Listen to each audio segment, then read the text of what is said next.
I want to meet this false dragon.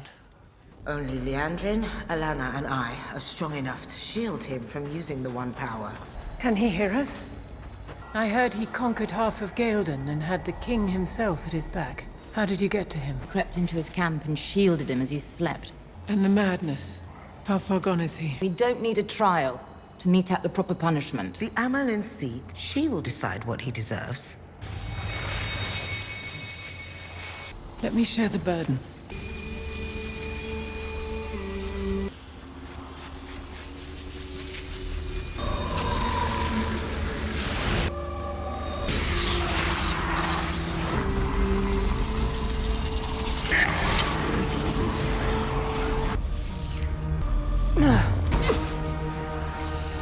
You feel it now?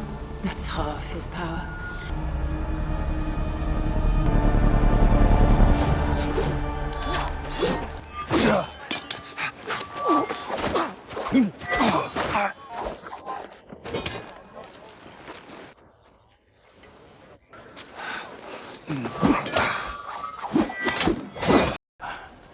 I never really understood your taste in traveling companions. Probably stubborn as a mule, too.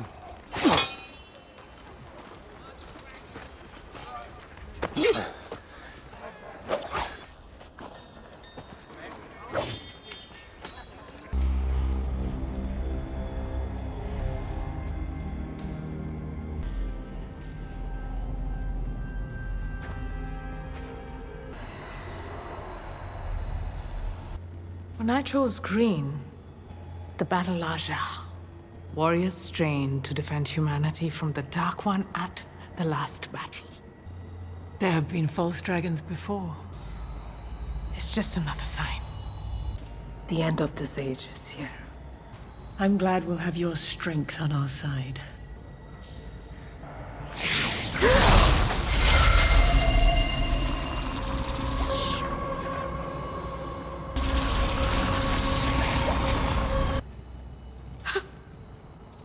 Ever wondered what true partnership looks like when one person literally feels the pain and emotion of another? The Aes Sedai Warder Bond isn't just fantasy. It's a masterclass in interconnectedness. Join us as we explore the profound psychological and emotional impact of this unique bond and how it shapes the very fabric of relationships in the Wheel of Time. Let's be real. We've all dreamed of that ride or die connection, the kind where someone gets you so deeply they don't even need to ask if something's wrong. But the Aes Sedai and Warder Bond takes that to a level most of us could barely fathom. This isn't just loyalty or friendship. It's a magical, unbreakable link forged in trust and sacrifice, one that lets a warder feel his Aes Sedai's cuts, her fears, her joy as if they were his own, and vice versa. Think about the last time you hurt so bad you wish someone could just understand without you explaining. For these pairs, that understanding isn't a wish, it's a fact of life. Take Moiraine Damodred and Lan Mandragoran, the gold standard of this bond. From the moment they tied themselves together, they stopped being two separate people and became something greater. Remember when Moiraine took that brutal wound from the Trolloc blade in the Two Rivers? Lan didn't just see her bleed, he felt the sharp, burning pain in his own side, a jolt that dropped him to his knees even though he was yards away. He didn't hesitate to fight through a horde of monsters to get to her, not because he was ordered to, but because her pain was his pain. And when Moiraine was trapped in the ways, her light fading against the black wind, Lan's despair wasn't just worry. It was a physical ache, a hollowing out that made him reckless, desperate to find her before the bond snapped forever. That's the thing about this link. It doesn't just share suffering. It erases the line between yours and mine. But it's not all agony and heroics. The bond is soft too in the quiet moments. Imagine Lan sitting watch by Moiraine's campfire, knowing she's restless, not because she said so, but because he can feel the flicker of anxiety in her mind.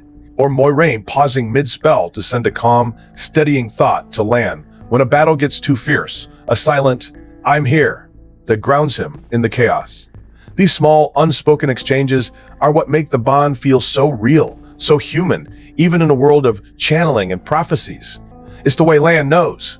Moiraine hates tea but drinks it anyway to stay alert. Or Moiraine understands Lan's stoicism isn't coldness, but grief for the family he lost. The bond amplifies their best selves. Moiraine's strategic brilliance paired with Lan's unshakable courage, each making up for the other's weaknesses. Of course, this kind of connection doesn't come without cost. Warders are trained to lay down their lives for their Aes Sedai, to take a fatal blow so she can keep fighting. When a warder dies, the Aes Sedai feels it like a limb being torn off, an excruciating, soul-wrenching pain that could drive some to madness. And when an Aes Sedai falls, the warder is consumed by a rage so dark it's called the warder's madness, a blind fury that makes them fight until they either avenge her or die trying. We saw this with Ingtar Shinoa, though his bond was fractured, and we felt it when Lan thought Moiraine was lost to the White Tower's politics. His resolve to find her wasn't just